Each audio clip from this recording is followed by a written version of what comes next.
Assalamualaikum warahmatullahi wabarakatuh. Kembali lagi bersama saya Areni Aulia, salah satu mahasiswa program studi bimbingan dan konseling Fakultas Ilmu Pendidikan Universitas Negeri Makassar.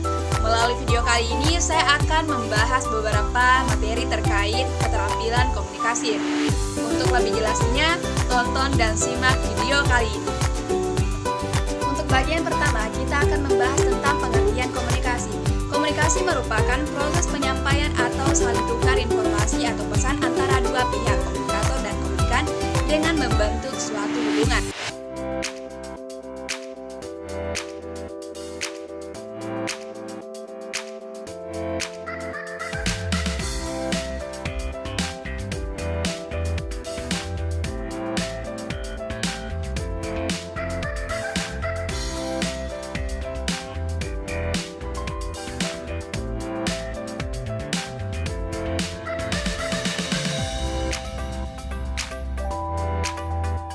Selanjutnya, kita akan membahas jenis-jenis komunikasi.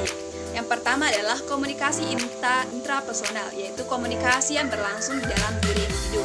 Selanjutnya, yang kedua adalah komunikasi interpersonal, komunikasi yang berlangsung antar pribadi yang satu dengan pribadi yang lain. Selanjutnya, yang ketiga adalah komunikasi kelompok, komunikasi yang berlangsung antara kelompok dengan kelompok, kelompok dengan individu, dan sebaliknya. Untuk yang terakhir adalah komunikasi massa. Komunikasi massa merupakan komunikasi yang berlangsung antar individu atau kelompok ataupun organisasi dengan halayak banyak atau massa. Nah, untuk arah komunikasi ini dibedakan menjadi tiga, yaitu arah bawah, yaitu komunikasi yang terjadi dari tingkat ke atas ke tingkat yang lebih bawah, yaitu contohnya komunikasi atasan kepada bawahannya ataupun karyawannya. Selanjutnya yang kedua adalah arah ke atas, yaitu komunikasi yang terjadi dari tingkat bawah ke tingkat atas. Contohnya adalah diskusi atasan bawahan ataupun laporan karyawan kepada manajer dan sebagainya. Dan yang terakhir adalah arah horizontal, yaitu komunikasi yang terjadi antara anggota kelompok kerja yang sama ataupun tingkat yang sama. Contohnya komunikasi karyawan dengan karyawan, manajer dengan manajer, dan lain sebagainya. Nah, selanjutnya kita akan membahas tentang komunikasi interpersonal ataupun antar pribadi. Dan ini ada beberapa hal yang perlu kita ketahui. Yang pertama adalah komunikasi lisan, komunikasi tertulis, komunikasi verbal dan non-verbal, dan komunikasi ataupun salah pengertian. Selanjutnya untuk bagian pertama adalah komunikasi lisan. Nah, komunikasi lisan adalah komunikasi yang dilakukan secara langsung tanpa adanya perantara, seperti pidato, diskusi, percakapan dua orang, dan lain sebagainya. Adapun keuntungannya adalah kecepatan umpan balik yang dihasilkan, dan kerugiannya adalah muncul ketika pesan-pesan harus melewati sejumlah orang. Semakin banyak orang yang dilewati pesan itu, semakin besar kemungkinan terjadinya distorsi. Selanjutnya yang kedua adalah komunikasi tertulis. Komunikasi tertulis mencakup memo, surat, email, laporan berkala, organisasi, buletin, dan lain sebagainya.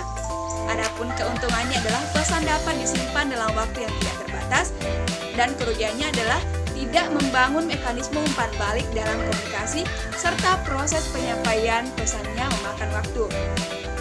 Dan untuk yang ketiga adalah komunikasi verbal. Dalam komunikasi verbal, menurut Mas Budi, terdapat beberapa aspek, diantaranya pertama, vokabulari ataupun perbendaharaan kata-kata. Yang kedua adalah ratching ataupun ketepatan, intonasi suara, humor, singkat dan jelas, timing ataupun waktu yang tepat. Selanjutnya yang keempat adalah komunikasi nonverbal. Nah, komunikasi nonverbal ini adalah penyampaian pesan tanpa kata-kata. Nah, menurut Mas Sudi, terdapat beberapa hal yang termasuk ke dalam komunikasi nonverbal. Di antaranya, ekspresi wajah, kontak mata, sentuhan, postur tubuh dan gaya berjalan, sound atau suara, dan terakhir gerak isyarat. Dan yang terakhir adalah berkaitan dengan salah pengertian. Usaha manusia untuk berkomunikasi dengan baik tidak selalu menghasilkan komunikasi yang efektif.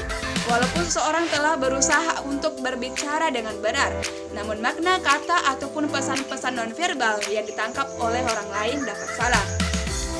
Menurut Dian dan Mas Hudi, salah satu cara yang dapat dilakukan untuk menghindari terjadinya salah pengertian ataupun miscommunication adalah dengan mengatakan apa yang kita ingin dengan statement, yaitu Kalimat yang dimulai dengan kata saya dan dilanjutkan dengan deskripsi apa yang kita inginkan, termasuk perasaan yang kita rasakan. Untuk selanjutnya berkaitan dengan jenis-jenis komunikasi antar pribadi. Delivery menyatakan secara rinci bahwa terdapat 6 atau tahapan hubungan antar pribadi. Yang pertama adalah tahap perkenalan, diantaranya adalah terdapat tahap pasif, tahap aktif, tahap interaktif. Misalnya yang kedua adalah tahap persahabatan, tahap keakraban ataupun keintiman, tahap hubungan suami istri, tahap hubungan orang tua dengan anak, dan tahap hubungan persaudaraan.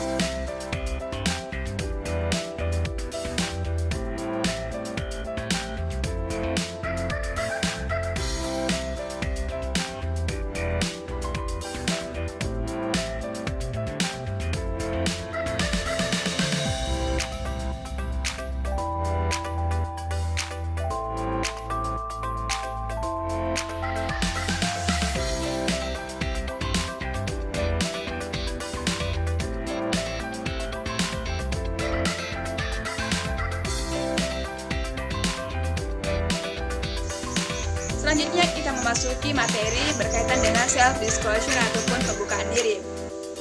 Self-disclosure ataupun disebut dengan pembukaan diri menurut Johnson 1981 adalah mengungkapkan reaksi ataupun tanggapan kita terhadap situasi yang sedang kita hadapi, serta memberikan informasi tentang masa lalu yang relevan atau yang berguna untuk memahami tanggapan kita di masa kini. Jendela Johari, yaitu Joel Luft dan Harry Ingham melukiskan diri kita ibarat sebuah ruangan berserambi 4 yang mereka sebut dengan jendela Johari, yang mana nama ini sesuai dengan nama depan mereka. Nah, adapun pembagian serambi jendela Johari di antara yang pertama, yaitu berisikan hal-hal yang kita ketahui dan diketahui oleh orang lain, disebut dengan daerah terbuka.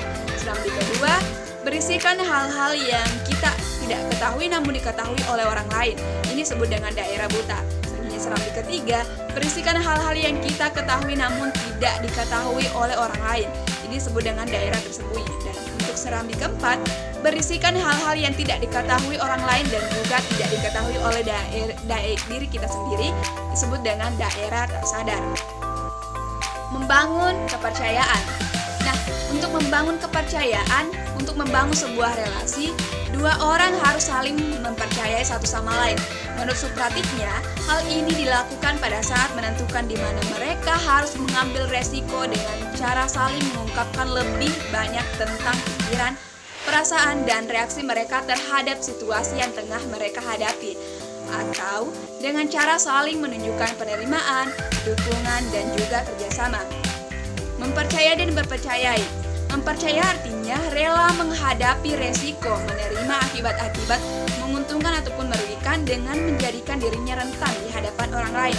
Dapat dipercayai berarti rela menanggapi orang lain yang ambil resiko dengan cara yang menunjukkan jaminan bahwa orang lain tersebut akan menerima akibat-akibat yang menguntungkan.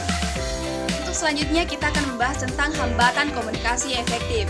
Di antaranya ada penyaringan, persepsi selektif, informasi berlebih, emosi, bahasa, dan juga kegelisahan komunikasi.